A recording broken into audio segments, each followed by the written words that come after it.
of subjects.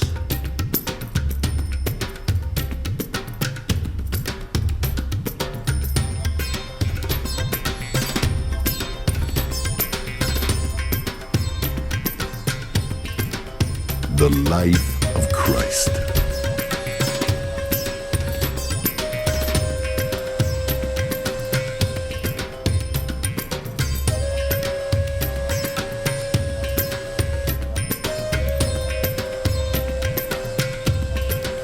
And the days of Noah. The fall of Lucifer.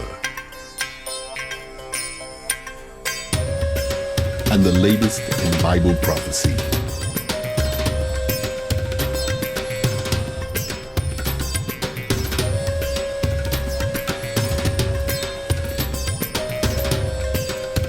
Now here's your host, Rodney and Lorena Tyson.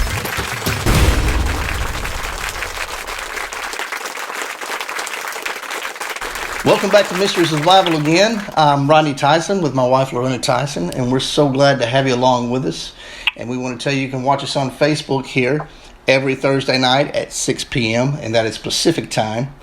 And also you can follow us on YouTube under Mysteries of the Bible, and be sure to hit the subscribe button, and they can look at all the shows, previous shows, all the archives, all that fun stuff. All of our mistakes and bloopers and all those things. Well, Lorena, I'm excited about tonight because we've been talking about this for a couple of weeks. Yes. And we're going to take a little break away from, we were talking about the millennial period. Yes. And I really appreciate this guy because when I contacted him, if I had to change the time on something to get back with him, he was always generous and no question. No problem. Whenever you need it, So I really appreciate that about your spirit. And I want to welcome right now, he is a former gangster, folks. And we're going to learn a lot about that. And listen, God can save anybody, okay? Yes, amen. And so we're going to get his testimony tonight and how God changed his life around. And we're going to call him Preacher Man Edwin. Edwin, thank you, and thank you for being on the show tonight. Hey guys, I appreciate you guys having me, Rodney and Lorena. God bless you guys in your ministry, and I'm looking forward to spending the evening with you guys. It sounds great, man. Yeah. Well, listen, let's start the people because people who don't know anything about you, all they saw was the video clip we just shown of the gangster type look and things like that. But let's start from the beginning and tell them you were born in Colombia, correct? Yes, I was. Tell us a little bit about that and how you migrated to the U.S. Okay, well, I was too little to remember, really.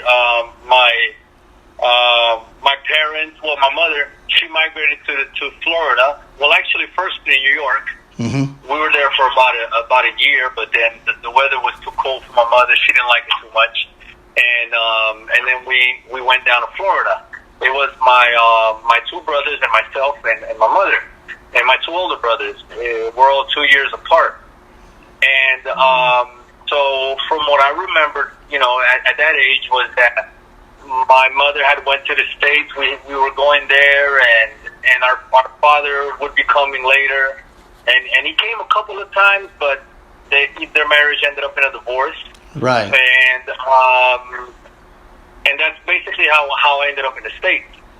Well, let me ask you this. Were you raised in a Christian home or a Christian environment, as you remember growing up as a child? Oh, yes. I grew up in the United Pentecostal Church. Oh, wow. I was sure you were going to say Catholic. I was almost positive you were going to say Catholic. Oh, wow. So that surprises me. Yeah. All right. And so you were raised around the old, shouting and praising the Lord, that type of stuff. Yes, indeed. So that was not now. And so tell us how you kind of got away from that lifestyle. Did you go through like a rebellious state like I did as a teenager? Or how did that come about, getting into the gang part of it? Well, we were... As far as I remember, we never really wanted to go to church. It was always boring for us. Oh, yeah. We didn't really want to go. Oh, yeah. We went because we had to. Yes. Yeah. just as time passed by, we just grew very rebellious towards going. We'd sneak out of the church. We'd steal the offerings, the tithes from the basket. We'd go into the church refrigerator and steal the food that they sold, like the refreshments and things like that. Wow. And we just, at a very young age, just became involved in delinquency. We Right. were poor. Right. Sure. We were very, very poor. It was my mother. My mother didn't even speak English. Oh my And goodness. here it was in a new country. No, she didn't speak the language. Pretty much no education, just not even a high school diploma. And you can imagine a mother working 2 jobs, sometimes 3 jobs at a time, Wow. with three boys unsupervised in a poor neighborhood. We ended up learning the bad stuff, and that's how I started. That's how I became a criminal. Yeah, and mom was never home either because she was working all the time, I'm sure. You know? Exactly. Working around the clock. Yeah. Trying to provide and to be able to give you a good, decent life. Yeah. That is right. Wow. Go ahead. And let me ask you, at what point in your lifetime, like during your childhood, did you start to get involved? Was it just around neighbors, around your community, or was it through school? How was it that you were able to, or that you went into, into the gangs and all of that? Well, I remember even in I was in a stroller. I was in the stroller, and my 2 brothers, we were in the store. I don't remember. I think this was in New York. Yeah, it was in New York. And I remember we were in the store, and they grabbed a pack of shirts, a box of shirts. Yeah, the little breath box mints. that they put on the shelves. Sure. And inside that little box are all the individual packs. Well, my brothers, they grabbed the whole box of it. They put it in the stroller, in the carriage, and they covered it with my blanket. And I helped make sure that the blanket covered it. I was that little, and I remembered. Wow. And that's where I think that's the first time You became an accomplice to a crime, huh? Yeah. And then in the neighborhood, the kids in the neighborhood, they used to steal quarters out of the washing machine. And one of my brothers learned from them. And then from there, we would go. We lived near this corporate office. I never knew what it was. I was too young to even know. In Fort Lauderdale, Florida. Right. Well, by then we were in Fort Lauderdale, and we would break into the cars and steal coins so we could go and buy candy or play the arcade or whatever. Yeah. And we're talking about the late 70s. So back then, well, at least where I was living. People left their doors unlocked. Some of them left their windows open, and it was Didn't easy change. to steal, Oh my gosh. Yes. Wow. Well, let me ask you this: Edwin, you got into the gangs and stuff, and got into that lifestyle, and I think everyone pretty well knows what kind of lifestyle that is, but tell us how God got your attention. Okay, I was 17 on my way to prison for the second time. Wow. So by the time I was 17, I had already been in and out of juvie so many times that the judges knew us, police officers knew us. I mean, a lot of people knew us. They were like, "Oh, those bargain brothers again." Oh, those boys that never amount to anything. Yeah. Oh yeah, exactly. And they were like, I got waved over and tried as an adult. That's a law in Florida. Oh wow. And so I went up the road to state prison when I was 15 because I had been in and out of juvie detention center for so many times. They're like, this guy, let's try him as an adult. So I went in, and then I got out after a year and 2 months.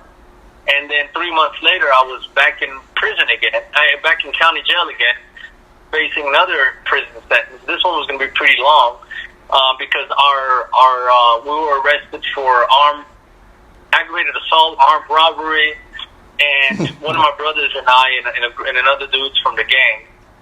And here I was in solitary confinement at that for having a fight with this other rival gang member. And it was Christmas Eve. Well, actually, yeah, it was December 31st. It was December 31st. And here I was jamming on my radio to Christmas carols. I love Christmas carols. Oh, yeah. And by then I had already learned about, how to be saved and everything. And I was like, I'm going to end up either dead or with life sentence. And I was facing 45 years at that. Mm-hmm. And I just broke down in tears on Christmas, on December the 31st. Mm-hmm. And I gave my life to Christ. So God broke you then, man. That's awesome. I mean, I know it was a tough thing to go through, though, But, I look at it like this. Those things are priceless going back on them, because what the devil meant for bad, a bad thing, God turned it around and made it for good. Because now, guess what? You can go amongst those gangsters and you can minister to those and connect with them because you've been there, where other people have not. You understand? That may not reach those people. But when you can relate to someone, it makes a world of difference. And that's how God, I think, turns things around and uses them for good. At least they have in my lifetime. Amen to that. Yes, and let me ask you, during all this time where you were involved in and out during your teenage years and during your childhood, during all this time, was your mom, would she still keep on going to church, work when she was able to? Or, I'm pretty sure she probably got really worried about you guys. And, I'm sure she got a few gray hairs. and probably, up to the point where she probably even thought to herself, my God, what's going to happen with my kids? Oh, yes, it broke her heart because it wasn't just me, it was all three of us. Yeah, and that's a triple whammy. I was a baby boy, and I was just knee deep as them. And yeah, she continued, faithfully praying for us, visiting us at jail, driving up hours away to different counties, to the different prisons that we were sent to all around the country, all around the state. Mm-hmm. So yeah, my mother, she was always there, faithfully praying and supporting us. But yeah, we were killing her. Oh yes. And that's something that a lot of us don't see that. Sometimes we're doing things that we're not even thinking, but the prayers are really strong. Prayers are like something that it's necessary throughout our lifetime, because right there you can see that the prayer of a mother has answers. Yeah. God answers them at his own time. And that's the point I was going to say, is mothers who are watching this, and you've been praying for your child, and it looks like there's no way they're ever going to turn their life around. Well, listen, she had 3 in prison at the same time. And look how God transformed this man's life and some of the things he's doing now, and we're going to get into that in a moment. But God can do anything and turn anyone around. So my point is, do not give up praying for your children. Because, brother, my situation was similar to yours. I wasn't, in the gangs or anything, but about drove mine crazy, so... And she will tell you that to this day. And they both will, by the way. I bet. But tell us a little bit about your ministry now. Tell the audience a little bit of what's going on with you, brother. I know you're married. Yes. Well, about in 2010, I felt God telling me to rap, to use rap music to give my experiences and to preach through rap. Wow. Very well, I might add. Thanks. Yes. Thanks a lot.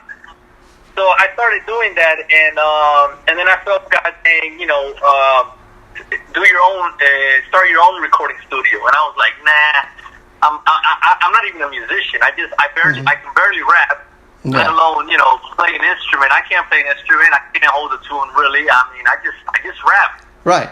So a year was that? I said I hear you. Yeah. Okay. So then a year later, I was like, nah. So a year later, again, I felt the God telling me to do that, and he used one brother in particular from Texas. His name is Jonathan, and we met on a missions trip. He came down here to Colombia. I was an interpreter for him, and he was like, "Hey, you should do that yourself, and I'll help you. I'll help you get started. I'll teach you. I can teach you some things. I can advise you what you need to get." And I was like, "Okay, all right. You know what? I think I'm going to do this. I think it's God insisting, because last year I had the same thing, but I didn't do anything." Right. So I started knocking on doors, and the first person I called was in fact, when I called her name is Penny. She's another missionary. And I called her, and she's like, and I could hear my music in the background when I called her. Wow. It was crazy, because that's a weird I called her feeling. that morning, and she's jamming to the Preacher Man in the background. She's like, "Oh my God, Preacher Man! Oh, I'm listening to your album right now. Can you believe that? Oh, I can't my believe goodness. You called me." That's a weird feeling when that happens.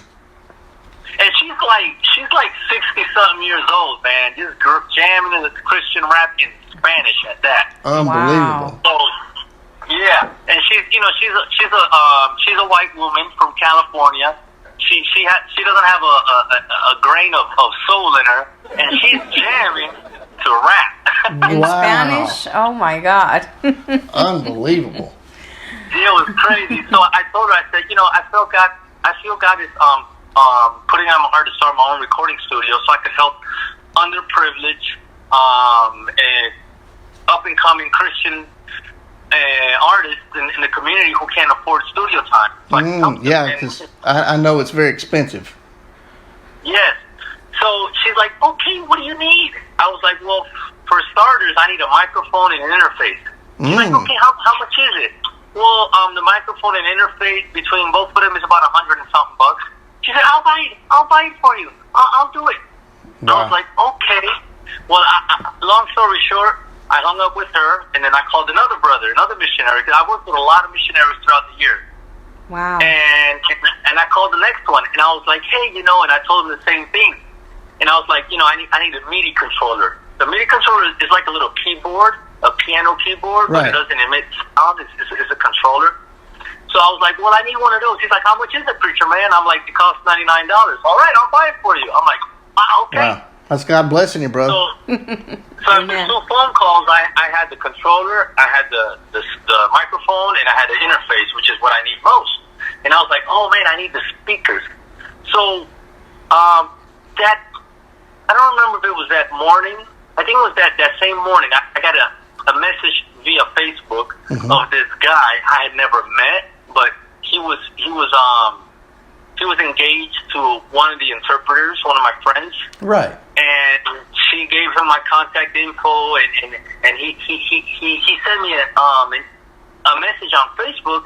He's like, "Hey, check out this software and tell me what you think on this website." And you can look around the website and see if you see anything you like.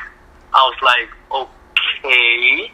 So I clicked on the link he sent me, and it was to this software called AutoTune that a lot of people use in the industry. Right. And it wasn't available anymore. And it cost $119 it cost.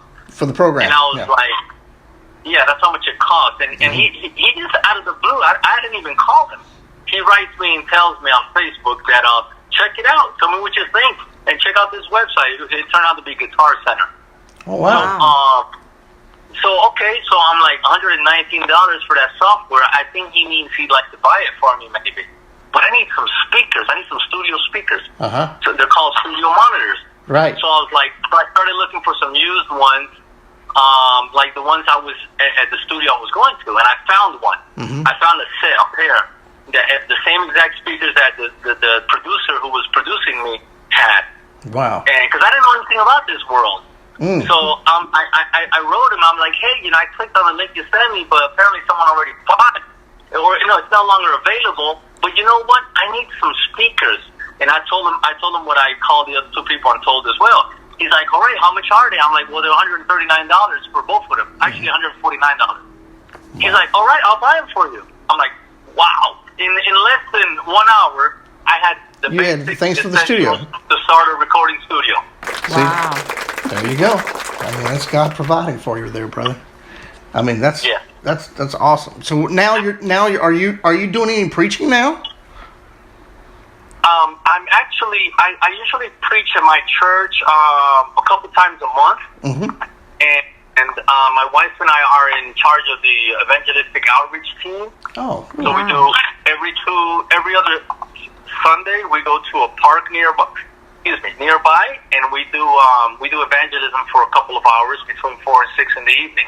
That's awesome, man. That's awesome.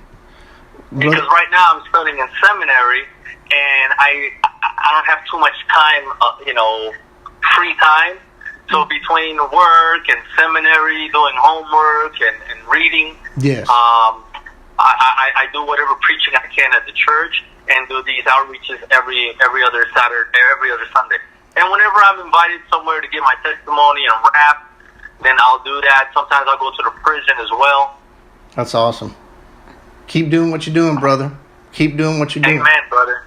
Well, we're running short on time for this week, but right now, I just want Edwin, if you will, to take a moment for people that's listening and watching the show tonight that may, the thought for most people is if they're, living in sin for like drugs or, different things, then they have to clean up themselves first before they come to God, That's the way a lot of people think about it. But it's really just the opposite. That's right. You need to come to Him first, just the way you are, because He'll take you just the way you are. Amen. And He'll clean you up. And brother, for people who are watching out there that you never know, on YouTube or wherever, who may be in gangs and think, man, I'll never get out, man. I will never get out. What could you say to them and those that don't know the Lord tonight? Could you lead them in a prayer for us? Yes, of course. Right. Well, first of all, I'd like to tell anyone who is in that situation right now that God is alive. It's like that. It's like 3 movies they've made. God is not dead. God's not dead. God is not dead at all. Amen. Society will have you believe a lie, and it's true that we're living in some very difficult times, and sometimes they feel like your prayers or your wishful thinking don't leave the ceiling. They stay in the room, and you feel desperate, you feel trapped, and whether you're in the gang and you can't get out because there's blood in, blood out, and they're gonna do something to your family. God is alive, and He is real. Yeah. And if you would just, out of sincere heart, wherever you are at this very moment, if you're sincere, and if you say something along these lines, I'm going to lead you in a prayer, and it doesn't have to be my exact words, but just along these lines of, God, I believe in you or I don't believe in you, but I believe enough because I'm listening to this program on the radio or on Facebook or wherever, or I've even heard other people tell me, or maybe you're someone who does believe. Yeah. Amen. Either way, all you have to do is just cry out to God and say, God, if you're real, please forgive me for my sins. Cleanse me from unrighteousness. I come to you seeking your forgiveness. I believe that Jesus Christ died for my sins, and I want to be forgiven. And that's basically it. You don't have to worry about being eloquent. You can do it in your own way. Yes. But that's basically the gist of it. I don't want to confuse you with a long prayer, but that's all you have to do is cry out to Him, ask for forgiveness, and ask His Holy Spirit to come inside you and to guide you and direct you to where He wants you to be. And everything else will fall in place. What church to go to, who to speak to, what pastor. It'll all begin to fall in place. But just out of a sincere heart, say those words, and He will save you. Amen. And He sees your heart. Remember that. God looks at the heart. Amen. Yes. Okay? And that's all that matters. And what God thinks is all that matters. Okay? Not what your best friend thinks to keep you from coming to Christ. Because I'm going to tell you. Yes, a lot of... Go ahead. It's like the hospital. I mean, it's just that simple. The Bible talks about the simplicity of the gospel. It's just so easy. If you're sick, you go to a doctor. You don't say, "Oh, I'll go to the doctor once I'm feeling good." That's ridiculous. Exactly. You go to the doctor when you're sick. Great point. And we're all spiritually sick. Yes. Everyone on this planet is It's our spiritually nature. diseased. Yes. And it's worse than AIDS. It's called sin. Yes. And the result of that sin is death. There's no ifs, ands, or buts about it. And You're one already spiritually sick. and one that I might add, that one little word there, that dirty little word, sin, is left a lot out of the churches today, and That's right. and we need to get back to putting the cross back in the church and preaching the cross and preach heaven, preach hell. Jesus did. That's right. That's right. He spoke more of hell than he did of heaven. Yes, he did. Amen. He Yes. sure did. And we don't talk about it in our pulpits anymore because we're afraid we'd offend someone in our congregation or have a little sermonette and everybody be happy. And you know what? It feels good for a while, but you know that by the time you get out of the foyer, that old feeling starts to hit back again. You were worse than you were when you came. Yes. That's right. That's right. And I'm not going to preach on that tonight. Well, I wanted to also say before we close, we have a Spanish program, a bilingual Spanish program as well. We're with a radio station that we come on Saturdays at 6 p.m. Canal TV. Canal 707. And we're probably looking forward to having you there too. We'll probably maybe set it up later on. Yeah, absolutely. And you can speak in your original language then. I guess Spanish is your original language, right? Well, actually, my first language was English. Wow. Wow. Yeah. Okay. Yeah, that makes sense because you were early. Well, but anyway, you can speak whatever language you want to there. And if you speak in Spanish, I'll just sit there and act like I know what you're talking about. And my wife can do all the questions. All right. Hey, Edwin, man, thank you so much, and give your wife our love, and thank her for letting us borrow you this late at night for you, us people out in California. You know how we are. So, but tell her thank you for letting us borrow you there for a while, okay? And we'll be in touch with you, brother. I will, guys. All right. God bless you, brother. Have a great evening, and thank you for having me on. All right. You too. Thank you. Blessings to your wife as well. Okay, I will. God bless. All Have right. a good night. God bless. Bye-bye. Bye-bye. And bye-bye to you. Until next time. Thank you for watching Mysteries of the Bible. For booking information for your church or venue, you can contact us at 619-514-5913. Or you can email us at mysteriesofthebible7@gmail.com. Join us next time for more Mysteries of the Bible.